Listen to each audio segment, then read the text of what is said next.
Welcome viewers. அது June 27, 2016 Surat, Gujarat. Time இப்ப இரவு 10:30 மணி இருக்கும். திஷித், அவருடைய மனைவி வெல்சி மற்றும் அவங்களுடைய 1 வயது குழந்தை 3 பேருமே வெளியே போயிட்டு அவங்களுடைய வீட்டுக்கு திரும்பி வராங்க. பார்க்கிங்ல காரை நிறுத்திட்டு ஃபர்ஸ்ட் ஃப்ளோர்ல இருக்கிற அவருடைய ரூமுக்கு வரும்போது தான் பார்க்கிங் ஏரியாவுடைய லைட்டை ஆஃப் பண்ண மறந்துட்டாரு அப்படிங்கிறது அவருக்கு ஞாபகத்துக்கு வருது. சோ அவருடைய ஒய்ஃப் வெல்சி கிட்ட, நான் லைட் ஆஃப் பண்ண மறந்துட்டேன், கீழே போய் ஆஃப் பண்ணிட்டு வந்துடுறேன், நீ ரெஸ்ட் எடு அப்படின்னு சொல்லிட்டு கீழே பார்க்கிங் ஏரியாக்கு போறாரு. அப்படி கீழே போனவரு ரொம்ப நேரம் ஆகியுமே இன்னும் காணமே, என்ன பண்ணிட்டு இருக்காரு அப்படின்னு வெல்சி அவங்களுடைய ரூம்ல இருந்தபடியே சத்தம் போட்டு பாக்குறாங்க. ஆனா அவர்கிட்ட இருந்து எந்த ஒரு பதிலுமே வரல. சோ என்ன ஆச்சு அப்படின்னு பாக்குறதுக்காக அவங்களுடைய ரூம்ல இருந்து பார்க்கிங் ஏரியாக்கு கீழே இறங்கி வராங்க.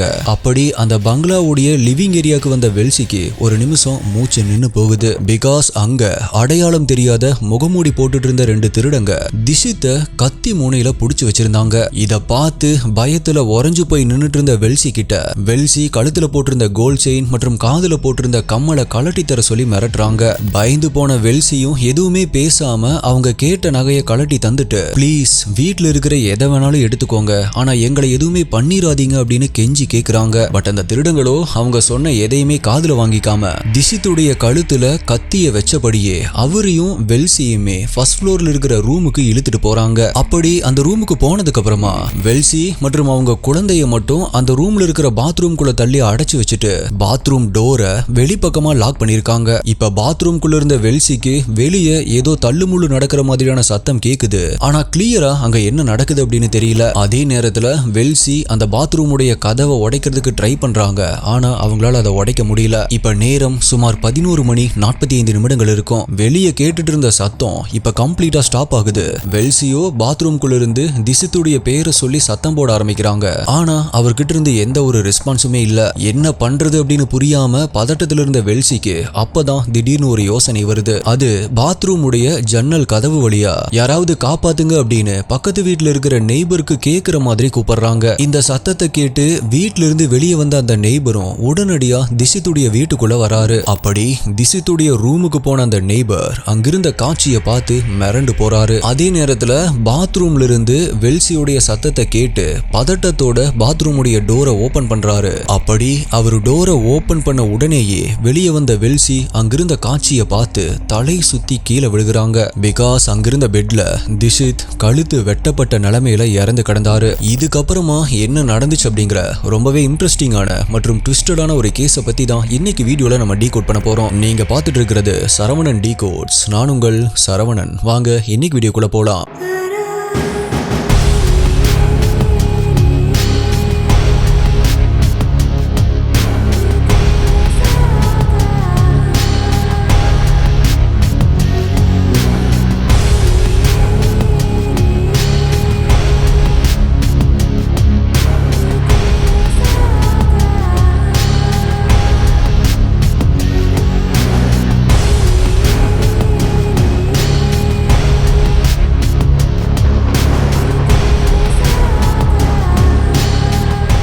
உங்களுக்கு இந்த மாதிரியான ட்விஸ்டட் கிரைம் ஸ்டோரிஸ் கேட்கறது பிடிக்குமா? அப்படின்னா நான் சொல்ற இந்த ஸ்டோரியை கேட்டு பாருங்க, உங்களை சீட் எஜ்ல உட்கார வைக்கும். இதுல வர்ற ஒவ்வொரு கேரக்டரை டெவலப் பண்ணி கொண்டு போற விதம், கதையை அவங்க நரேட் பண்ணி கொண்டு போறது அப்படின்னு எல்லாமே அடுத்தடுத்து என்ன நடக்கும் அப்படின்னு ரொம்பவே இன்ட்ரெஸ்டிங்கா இருக்கும். குக்கு எஃப்எம்ல இந்த ஆடியோ புக் இருக்கு. ஹை குவாலிட்டி ஆடியோ மற்றும் ப்ரொஃபஷனல் வாய்ஸ் ஆர்டிஸ்டால நரேட் பண்றதால உங்களுக்கு ஒரு படம் பார்க்குற மாதிரி இருக்கும். இந்த மாதிரி கிரைம் த்ரில்லர் மட்டும் இல்லாம லைட் ஹார்ட்டடான ரொமான்ஸ் அப்படின்னு எக்கச்சக்கமான ஆடியோ புக்ஸ் இதுல இருக்கு. குக்கு எஃப்எம் இப்ப 7 நாட்களுக்கு ஃப்ரீ ட்ரையல் கொடுக்குறாங்க.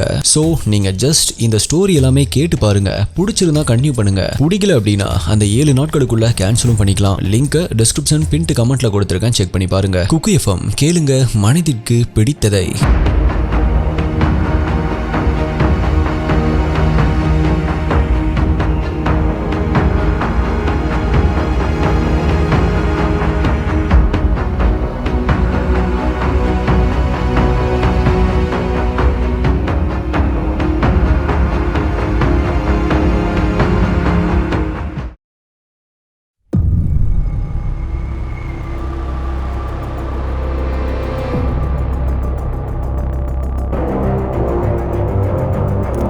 திஷித் கொலை செய்யப்பட்டிருக்கிறத பார்த்த அந்த நெய்பர் பதறி போய் உடனடியா போலீஸ்க்கு போன் பண்ணி விஷயத்த சொல்றாரு. மேலும் மலேசியாவுக்கு வெக்கேஷனுக்கு போயிருந்த திஷித்துடைய ஃபேமிலிக்கும் விஷயத்தை இன்ஃபார்ம் பண்றாரு. இப்ப கிரைம் சீனுக்கு வந்த போலீஸ் திஷித் இறந்து போயிட்டாரு அப்படிங்கறத கன்ஃபார்ம் பண்றாங்க. அதுக்கப்புறமா திஷித்துடைய இறந்த உடலை அட்டாப்சிக்கு அனுப்பிட்டு போலீஸ் அவங்களுடைய இன்வெஸ்டிகேஷனை தொடங்குறாங்க. சூரத்தில் இருக்கிற ஒரு பெரிய டெக்ஸ்டைல் பிசினஸ் உடைய ஓனர் தான் 25 வயதான திஷித். இவருக்கு வெல்சி அப்படிங்கிற பெண்ணோட திருமணமாகி ஒரு வயசுல ஒரு சின்ன பெண் குழந்தையும் இருந்துச்சு. திஷித்துடைய ஃபேமிலி காலம் காலமா இந்த டெக்ஸ்டைல் பிசினஸ்ல இருந்ததால சின்ன வயசுல இருந்தே ரொம்பவே வசதியான வாழ்க்கை, ஆசைப்பட்ட மனைவி, அழகான குழந்தை அப்படின்னு திஷித்துடைய வாழ்க்கை ரொம்பவே நிம்மதியா சந்தோஷமா போயிட்டு இருந்த சமயத்துல தான் இப்படி நடந்திருக்கு. போலீஸ் திஷித்துடைய வீட்டுக்கு வரும்போது அவருடைய கார் அங்க பார்க்கிங் ஏரியால இல்ல. பிகாஸ் அந்த திருடங்க அவரை கொலை பண்ணிட்டு தப்பிச்சு போறதுக்கு அவருடைய காரை தான் யூஸ் பண்ணிருக்கானுங்க. அப்படி அந்த திருடங்க தப்பிக்கு எடுத்துட்டு போன அந்த காரை அவருடைய வீட்டில இருந்து 1 கிலோமீட்டர் தள்ளி இருக்கிற ஆள் நடமாட்டம் இல்லாத ஒரு ரிமோட்டான ஏரியால போலீஸ் கண்டுபிடிக்கிறாங்க. ஸோ இப்போ அந்த காரை ஃபாரன்சிக் டெஸ்டிங்க்கு அனுப்பிட்டு சிசிடிவி ஃபுட்டேஜஸ் ஏதாவது கிடைக்குதா அப்படின்னு செக் பண்ண ஆரம்பிக்கிறாங்க. பட் திஷித்துடைய வீட்லயோ எந்த ஒரு சிசிடிவி கேமராஸுமே இல்ல. ஸோ பக்கத்துல இருந்த நெய்பர்ஸ் உடைய சிசிடிவியை செக் பண்ண ஆரம்பிக்கிறாங்க. அப்படி செக் பண்ணும்போது அந்த சம்பவம் நடந்த அதே டைம் ஃப்ரேம்ல அடையாளம் தெரியாத 2 நபர்கள் ஒரு ஆட்டோல வந்து இறங்குறது ரெக்கார்ட் ஆகியிருக்கு. போலீஸ்க்கு அவங்களுடைய ஆக்டிவிட்டிஸை பார்க்கும்போது அவங்க யாரையோ நோட்டம் விட வந்த மாதிரி இருந்திருக்கு. ஸோ போலீஸ் அந்த 2 நபர்கள் யாரு, மேலும் அந்த ஆட்டோ டிரைவர் யாரு அப்படின்னு தேட ஆரம்பிக்கிறாங்க. போலீஸ்க்கு அந்த சமயம் வரைக்குமே டீடைல்டா திஷித்துக்கு என்ன நடந்துச்சு அப்படிங்கிறது தெரியாது. பிகாஸ் இந்த மொத்த சம்பவத்துக்குமே 2 விட்னஸ் தான் இருந்தாங்க. ஒன்னு திஷித்துடைய மனைவி, இன்னொன்னு அவருடைய 1 வயசு குழந்தை. அந்த 1 வயசு குழந்தையால பேச முடியாது. அண்ட் பேச முடிஞ்ச வெல்சியோ அப்ப பேசுற நிலைமையில இல்ல. பிகாஸ் கணவர் இறந்த அதிர்ச்சியில வெல்சி மயக்கம் போட்டு ஹாஸ்பிட்டல் அட்மிட் ஆயிருந்தாங்க. சோ போலீஸ் வெல்சியுடைய உடல்நிலை சரியாகிறதுக்காக வெயிட் பண்ணிட்டு இருந்தாங்க. அடுத்த நாள் அவருடைய இறுதி மரியாதை எல்லாமே முடிஞ்சு வெல்சியுடைய உடல்நிலையும் கொஞ்சம் நல்லான பிறகு போலீஸ் வெல்சி கிட்ட இன்வெஸ்டிகேட் பண்ண ஆரம்பிக்கிறாங்க. அப்படி வெல்சி போலீஸ் கிட்ட அன்னைக்கு நைட்டு என்ன நடந்துச்சு அப்படின்னு டீடைல்டா எக்ஸ்பிளைன் பண்ணதை தான் நம்ம இன்ட்ரோல பார்த்தோம். சோ இப்ப வெல்சி சொன்ன இன்ஃபர்மேஷனை வச்சு அந்த திருடங்க யாரு அப்படின்னு போலீஸ் தேட ஆரம்பிக்கிறாங்க.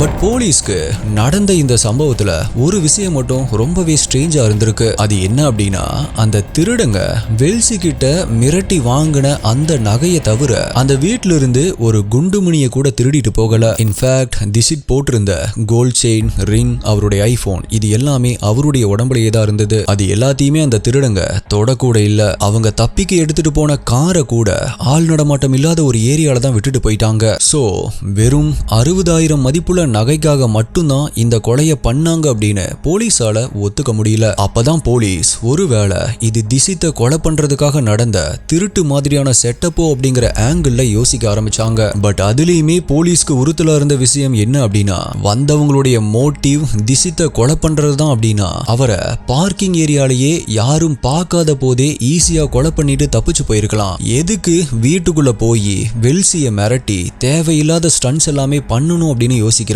அதே நேரத்துல தான் போலீஸ் இன்னொரு முக்கியமான விஷயத்தையும் நோட் பண்றாங்க. அது என்ன அப்படின்னா, அந்த வீட்டில தான் திஷித்துடைய அம்மா, அப்பா, பிரதர் மற்றும் அங்கிள் அப்படின்னு எல்லாருமே வாழ்ந்துட்டு வந்தாங்க. பட் சம்பவம் நடக்கிறதுக்கு 2 நாட்களுக்கு முன்னாடி தான் அவங்க எல்லாருமே மலேசியாவுக்கு வெக்கேஷன் போயிருந்தாங்க. ஸோ அந்த கில்லர்ஸ்க்கு அன்னைக்கு நைட்டு திஷித் வீட்டில் திஷித் மற்றும் அவருடைய ஒய்ஃபை தவிர வேற யாருமே இல்லை அப்படின்னு நல்லா தெரிஞ்சிருக்கு. ஸோ கொலை பண்ண வந்தவங்க ஒன்று திஷித்துக்கு நல்லா பழக்கப்பட்டவங்களா இருக்கணும், இல்லை கொலை செய்ய வீட்டுக்குள்ளிருந்து யாராவது உதவி செஞ்சிருக்கணும் அப்படின்னு யோசிக்கிறாங்க. அப்பதான் போலீஸ் மொத்த கவனமும் கொஞ்சம் கொஞ்சமா இந்த கேஸுடைய ஒரே விட்னஸ் ஆன திஷித்துடைய மனைவி வெல்சி பக்கமா திரும்ப ஆரம்பிக்குது. போலீஸ் வெல்சிய சந்தேகப்பட காரணம் அவங்க சொன்ன விஷயங்கள்ல இருந்த முரண்பாடுகள் தான். வெல்சி ஆரம்பத்துல திஷித் பார்க்கிங் ஏரியாவுடைய லைட்டை ஆஃப் பண்ணதான் கீழே போனதா சொல்லியிருப்பாங்க இல்லையா, அதை தான் நம்ம இன்ட்ரோலையும் பார்த்திருப்போம். ஆனா அந்த பார்க்கிங் ஏரியாவுடைய லைட்டை ஆஃப் பண்றதுக்கு திஷித்துடைய ரூம்குள்ளேயே ஒரு சுவிட்ச் இருந்திருக்கு. அப்படி இருக்கும்போது திஷித் எதுக்கு கீழே இறங்கி வந்து சுவிட்ச் ஆஃப் ஆஃப் பண்ண போகணும் அப்படின்னு யோசிக்கிறாங்க. அடுத்ததா அந்த திருடங்க திசித்துடைய முகத்துல பலமா தாக்குனாங்க அப்படின்னு வெல்சி சொல்லியிருந்தாங்க. அப்படி அவங்க சொன்னது உண்மை அப்படின்னா திசித்துடைய முகத்துல ஏதாவது காயம் இருந்திருக்கணும் இல்லையா? ஆனா அவருடைய முகத்துல அப்படி எந்த ஒரு காயமுமே இல்ல. இன்ஃபேக்ட் அவர் போட்டிருந்த கண்ணாடி கூட உடையாம அவருடைய ஃபேஸ்லயே தான் இருந்திருக்கு. இது எல்லாமே சின்ன சின்ன விஷயங்களா இருந்தா கூட இதுல இருக்கிற முரண்பாடுகள் போலீஸ்க்கு உறுத்தலா இருந்திருக்கு. இத பத்தி வெல்சி கிட்ட கேட்கும்போது அவங்க முன்னும் பின்னுமா பதில் சொல்ல ஆரம்பிச்சிருக்காங்க. சோ வெல்சி மேல இருந்த சந்தேகம் அதிகமாகி போலீஸ் அவங்கள இன்னுமே டீப்பா விசாரிக்க ஆரம்பிக்கிறாங்க. அப்படி அவங்கள விசாரிக்க ஆரம்பிச்ச சில மணி நேரத்துல திசித்துடைய கொலைக்கு பின்னாடி இருந்த மாஸ்டர் மைண்ட் யாரு அப்படிங்கறத போலீஸ் கண்டுபிடிக்கிறாங்க. இந்த ஒட்டுமொத்த கொலைக்கும் மாஸ்டர் மைண்டா இருந்தது வேற யாரும் இல்ல, திசித்துடைய அன்பான மனைவியான வெல்சி தான். ப்ரோ, இதுதான் நீங்க சொன்ன ட்விஸ்டா அப்படின்னு கேட்டா, இல்ல எஸ்டி, நீங்க எல்லாரும் தான் இப்ப நல்லா டியூன் ஆயிட்டீங்களே. இந்த மாதிரியான ட்விஸ்ட் எல்லாமே நீங்க ஈஸியா கண்டுபிடிச்சிருவீங்க. உங்களுக்கு இந்த வீடியோவுடைய கடைசியில ஒரு ட்விஸ்ட் வச்சிருக்கேன். சோ போலீஸ்க்கு வெல்சி மேல இருந்த சந்தேகத்தால அவங்கள விசாரிக்க ஆரம்பிச்ச உடனே அவங்களுடைய சோசியல் மீடியா அக்கவுண்ட்ஸ் எல்லாத்தையுமே செக் பண்ண ஆரம்பிக்கிறாங்க. அதுல வெல்சி சுகேட்டு மோடி அப்படிங்கிற நபர் கூட அடிக்கடி பேசிட்டு இருக்காங்க அப்படின்னு தெரிய வருது. இந்த சுகேத்து யாரு அப்படின்னு பார்க்கும் பொழுது அவன் வெல்சியுடைய தாய் வழி கசின் அப்படிங்கிற தெரிய வருது. வெளியிருந்து பார்க்கும்போது இவங்களுக்குள்ள இருந்த ரிலேஷன்ஷிப் வெறும் அண்ணன் தங்கச்சி உறவு மாதிரி தெரிஞ்சாலுமே அத டீப்பா இன்வெஸ்டிகேட் பண்ணும்போதுதான் போலீஸ்க்கு இவங்களுக்குள்ள இருந்த உண்மையான ரிலேஷன்ஷிப் என்ன அப்படிங்கிறது தெரிஞ்சிருக்கு. ஆக்சுவலா வெல்சி சுகேத்து ரெண்டு பேருமே ரொம்ப வருடங்களா காதலிச்சிட்டு வந்திருக்காங்க. சுகேத்து கையில ராக்கி கயிறு கட்ட வேண்டிய வெல்சி அவனுடைய கையில தாலி கயிறு கொடுத்து கட்ட சொல்லியிருக்காங்க. பட் முறைப்படி சுகேத்து வெல்சிக்கு அண்ணன் முறை அப்படிங்கறதால இவங்க காதலுக்கு ரெண்டு பேர் வீட்லயுமே ஒத்துக்காம ரெண்டு பேருக்குமே அவசரமா வெவ்வேறு நபர்கள் கூட திருமணம் பண்ணி வச்சிருக்காங்க. ஆனாலுமே அவங்க ரெண்டு பேருமே அவங்களுடைய திருமண வாழ்க்கையில திருப்தி இல்லாம இருந்திருக்காங்க. அப்பதான் ரெண்டு பேருமே சோசியல் மீடியா மூலமா அவங்க ரெண்டு பேரையுமே திருப்திப்படுத்திக்கிறதுக்காக திரும்பவுமே கான்டாக்ட்ல வந்திருக்காங்க. கான்டாக்ட்ல வந்த ரெண்டு பேருமே திருப்பியுமே அவங்களுடைய காதலை வளர்க்க ஆரம்பிச்சிருக்காங்க. ஆனா அது காதல் இல்ல, கள்ள காதல் அப்படிங்கறத ரெண்டு பேருமே மறந்திருக்காங்க. சோ ரெண்டு பேருமே திருப்பியுமே சந்தோஷமா ஒன்னு சேர்ந்து வாழ்றதுக்காக திசித்தை கொலை செய்ய முடிவு செஞ்சிருப்பாங்க அப்படின்னு போலீஸ் யோசிக்க ஆரம்பிச்சாங்க. பட் போலீஸால அவங்க லவ் பண்ணிட்டு இருந்தாங்க அப்படிங்கறத தான் உறுதியா சொல்ல முடிஞ்சதே தவிர அவங்க திசித்தை கொலை செய்ய பிளான் பண்ணாங்க அப்படிங்கிறதுக்கு ப்ராப்பரான எந்த ஒரு எவிடன்ஸுமே போலீஸ்க்கு கிடைக்கல. பட் இருந்துமே போலீஸ் அவங்க தான் கொலை செஞ்சிருப்பாங்க அப்படின்னு உறுதியா நம்பினதுக்கான காரணம் வெல்சியுடைய நடவடிக்கையில் இருந்த பதட்டம் மற்றும் அந்த சிசிடிவி ஃபுட்டேஜ் தான். எஸ், அந்த சிசிடிவி ஃபுட்டேஜ்ல இரண்டு நபர்கள் ஆட்டோல வந்து இறங்குனாங்க அப்படின்னு சொன்னேன் இல்லையா? அந்த ஃபுட்டேஜ்ல இருந்த நபர்களுடைய ஃபீச்சர்ஸ் சுகேத்து மற்றும் அவருடைய டிரைவர் திரேந்திரா கூட எக்ஸாக்ட்டா மேட்ச் ஆகிருக்கு. மேலும் போலீஸ் அந்த ரெண்டு பேரையுமே டிராப் பண்ண ஆட்டோ டிரைவரையும் எப்படியோ ட்ராக் பண்ணி பிடிச்சிருந்தாங்க. அவருமே அவர் இறக்கிவிட்ட நபர்கள் இவங்க தான் அப்படின்னு ஐடென்டிஃபை பண்ணியிருந்தாரு. ஆல்சோ சம்பவம் நடக்கிறதுக்கு 2 நாட்களுக்கு முன்னாடி, அதாவது ஜூன் 25, 2016 சுகேத்து மற்றும் வெல்சி ஒரு ஹோட்டல்ல மீட் பண்ணி பேசினதுக்கான ஆதாரம் போலீஸ்க்கு கிடைச்சிருந்துச்சு. சோ போலீஸ் இவங்க தான் கில்லர் அப்படின்னு ரொம்பவே உறுதியா இருந்தாங்க. போலீஸுடைய தியரி படி சம்பவம் நடந்த அன்னைக்கு திசித் மற்றும் வெல்சி வீட்டுக்கு வந்ததுக்கு அப்புறமா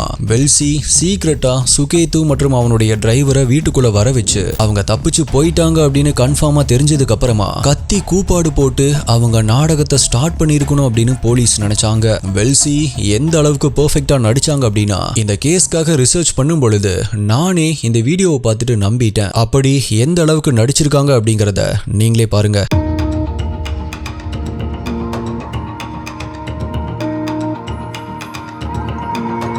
உங்கள சில பேர் இப்ப யோசிக்கலாம், ஏன் ப்ரோ திசித்தோட வாழை பிடிக்கல அப்படின்னா அவர்கிட்ட இருந்து டிவோர்ஸ் வாங்கிட்டு போயிருக்கலாமே, எதுக்காக அவரை கொலை செய்யணும் அப்படின்னு யோசிக்கலாம். அதுக்கு சில பேர் என்ன சொல்றாங்க அப்படின்னா, வெல்சி திசித்தை கொலை பண்ணதுக்கு காரணம் சப்போஸ் திசித் கிட்ட இருந்து அவங்க டிவோர்ஸ் வாங்கியிருந்தாங்க அப்படின்னா வெல்சிக்கு திசித்துடைய சொத்து வந்திருக்காது. பட் அதுவே அவர் இறந்தாரு அப்படின்னா கண்டிப்பா அந்த சொத்து இவங்களுக்கு தான் வரும். அதனாலதான் அவங்க இப்படி பிளான் பண்ணாங்க அப்படின்னு சில பேர் அவங்களுடைய கருத்தை முன் வச்சாங்க. பட் போலீஸ் மற்றும் மீடியா வச்ச எந்த ஒரு அலிகேஷன் ரீசனையுமே 3 பேருமே ஒத்துக்கவே இல்ல. அவங்க 3 பேருமே கடைசி வரைக்குமே நாங்க எந்த ஒரு கொலையுமே பண்ணல, எங்களுக்கும் இந்த கொலைக்கும் எந்த ஒரு சம்பந்தமுமே இல்ல அப்படின்னு கடைசி வரைக்குமே உறுதியா சொல்லிட்டு இருந்தாங்க. பட் போலீஸோ ஐவிட்னஸ் சொன்ன வாக்குமூலம் அண்ட் சிசிடிவி ஃபுட்டேஜ் எவிடன்ஸை பேசிஸா வச்சு 3 பேர் மேலேயுமே கேஸ் புக் பண்ணி அரெஸ்ட் பண்றாங்க. இந்த கேஸ் கோர்ட்ல ட்ரையலுக்கும் வருது. ட்ரையல் ஆரம்பிச்ச சில மாதங்கள்ல வெல்சி அவங்க குழந்தைக்கு 1 வயசு தான் ஆச்சு. சோ அவங்க தான் குழந்தைய பாத்துக்கணும் அப்படின்னு சொல்லி பெயிலுக்கு அப்ளை பண்றாங்க. கோர்ட்டுமே அந்த பெயில் ரிக்வெஸ்ட அப்ரூவ் பண்றாங்க. என்ன ப்ரோ சொல்றீங்க, பெயில் கொடுத்துட்டாங்களா அப்படின்னு கேட்டா இதுக்கே ஷாக் ஆனீங்கன்னா எப்படி? நான் அடுத்து சொல்ல போற விஷயத்தை கேட்டு உங்களுக்கு தலை சுத்தினா கூட ஆச்சரியம் இல்ல. கோர்ட் இந்த கேஸ்க்கான ஃபைனல் ஜட்ஜ்மெண்ட்டை ஜனவரி 1, 2020 கொடுத்தாங்க. அந்த ஜட்ஜ்மெண்ட்ல அரெஸ்ட் ஆன அந்த 3 பேருமே, அதாவது வெல்சி, சுகேது மற்றும் டிரைவர் திரேந்திரா, இந்த 3 பேருமே இன்னசென்ட் அப்படின்னு சொல்லி கோர்ட் 3 பேரையுமே ரிலீஸ் பண்றாங்க. எஸ், இப்ப அவங்க 3 பேருமே ஜெயில இல்ல, சுதந்திரமா நமக்கு மத்தியில தான் இருக்காங்க. ரொம்பவே அதிர்ச்சியா இருக்கு STI. என்ன ப்ரோ சொல்றீங்க, எதனால அப்படின்னு கேட்டா, நம்ம வீடியோஸ் பாக்குற எல்லாத்துக்குமே தெரியும், ஒரு கிரைம் நடந்துச்சு அப்படின்னா அதை நிரூபிக்கிறதுக்கு எவிடன்ஸ் அப்படிங்கிறது ரொம்பவே முக்கியமான ஒண்ணு. அந்த எவிடன்ஸ்ல 2 விதமான எவிடன்ஸ் இருக்கு. ஒன்னு டைரக்ட் எவிடன்ஸ், இன்னொன்னு சர்க்கம்ஸ்டன்ஷியல் எவிடன்ஸ். இந்த கேஸ்ல அவங்க 3 பேருக்குமே எதிரா போலீஸ்க்கு கிடைச்சிருந்தது எல்லாமே சர்க்கம்ஸ்டன்ஷியல் எவிடன்சஸ் தான். சுகேது மற்றும் டிரைவர் திரேந்திரா கொலை நடந்த அதே டைம் ஃப்ரேம்ல அந்த ஏரியால இருந்தாங்க அப்படின்னு மட்டும்தான் போலீஸால ப்ரூவ் பண்ண முடிஞ்சதே தவிர அவங்க திசித்துடைய வீட்டுக்குள்ள போனாங்க அப்படின்னு போலீஸால ப்ரூவ் பண்ண முடியல. மேலும் சுகேது மற்றும் டிரைவர் திரேந்திராவை அந்த ஏரியால இறக்கி விட்டதா சொன்ன ஆட்டோ டிரைவரும் பின்னாட்கள்ல இவங்க தான் அவங்களா அப்படிங்கிறது எனக்கு தெரியல அப்படின்னு அப்படியே கன்ஃபெஷனை மாத்திட்டான். கோர்ட்டை பொறுத்த வரைக்குமே உண்மையை விட ஆதாரம் தான் ரொம்ப முக்கியம் இல்லையா? சரியான ஆதாரம் இல்லாம இவங்க தான் கொலை பண்ணாங்க அப்படின்னு ப்ரூவ் பண்ண முடியாததால கோர்ட் இந்த 3 பேரையுமே ரிலீஸ் பண்ணிருது. கண்டிப்பா வெறும் சர்க்கம்ஸ்டன்ஷியல் எவிடன்ஸை மட்டும் வச்சுட்டு வெல்சி மற்றும் சுகேது தான் இந்த கொலைக்கு பின்னாடி இருக்கிற கல்பிரிட் அப்படின்னு சொல்றது சரியான விஷயமா இருக்காது. பிகாஸ் நம்மளுடைய சட்டப்படி 100 குற்றவாளிகள் கூட தப்பிக்கலாம், ஆனா ஒரு நிரபராதி தண்டிக்கப்பட்டிருக்கூடாது. பட் இந்த கேஸ்ல இருக்கிற சர்க்கம்ஸ்டன்ஷியல் எவிடன்ஸ் ஒரு சாதாரணமான எவிடன்ஸ் கிடையாது. அது ரொம்பவே ஸ்ட்ராங்கான ஒரு சர்க்கம்ஸ்டன்ஷியல் எவிடன்ஸ். அந்த எவிடன்ஸை வச்சு பார்க்கும்போது கண்டிப்பா வெல்சி மற்றும் சுகேத்துக்கு திசித்துடைய கொலையில ஏதோ ஒரு பங்கு இருக்கு அப்படின்னு பல பேர் சொன்னாலுமே கடைசியா ஹானரபிள் கோர்ட் என்ன சொல்லுதோ அதுதான் சாசனம். உண்மை என்ன அப்படிங்கறத உங்களாலையுமே புரிஞ்சுக்க முடியும் அப்படின்னு நினைக்கிறேன். பிகாஸ் நம்ம சேனல்லையே இந்த மாதிரி கள்ள காதல்களால நடந்த எத்தனையோ குற்றங்களை பார்த்திருக்கோம். போன மாசம் போட்ட பெங்களூர் சுபா கேஸ், அதுக்கு முன்னாடி போட்ட கேரளா சோஃபியா கேஸ் அப்படின்னு இல்லீகல் அஃபேர்ஸால நடந்த குற்றங்களுக்கு அப்படின்னு ஒரு தனி பிளேலிஸ்டே கிரியேட் பண்ற அளவுக்கு இந்த உலகத்துல இல்லீகல் அஃபேர்ஸால கிரைம் நடந்துட்டு இருக்கு. ஆனா இதுக்கெல்லாம் என்ன காரணம் அப்படிங்கிறது எனக்கு இப்ப வரைக்குமே சரியா புரிய மாட்டேங்குது. உங்களுக்கு ஒருத்தங்க கூட வாழ இஷ்டம் இல்ல அப்படின்னா சிம்பிளா அவங்க கிட்ட போயிட்டு உங்க மனசுல இருக்கிற விஷயத்தை வெளிப்படையா சொல்லிட்டு பிரிஞ்சு போகிறத விட்டுட்டு எதுக்கு அவங்கள கொலை பண்ற அளவுக்கு இறங்குறாங்க அப்படின்னு சுத்தமா புரியல. ஒரு சைக்கோ கொலைகாரன் கூட மென்டலா அவன் ஏதோ ஒரு வகையில அஃபெக்ட் ஆயிருப்பான், அதனால அந்த மாதிரியான தவறான பாதையில அவன் போவான். பட் இந்த மாதிரி சாதாரண மனிதர்களே இந்த மாதிரியான தவறான பாதையில போறத என்ன சொல்றது அப்படின்னு தெரியல. So my dear STI investigators, இந்த கேஸை பத்தி உங்களுடைய கருத்து என்ன? திசித்தை யாரு கொலை பண்ணிருப்பாங்க அப்படின்னு நீங்க நினைக்கிறீங்க அப்படிங்கறத மறக்காம கீழே கமெண்ட் பண்ணுங்க. உங்களுடைய பெஸ்டான கமெண்ட் அடுத்த வீடியோல வரும். வேற ஒரு வீடியோல மீட் பண்றேன். நன்றி, பாய்.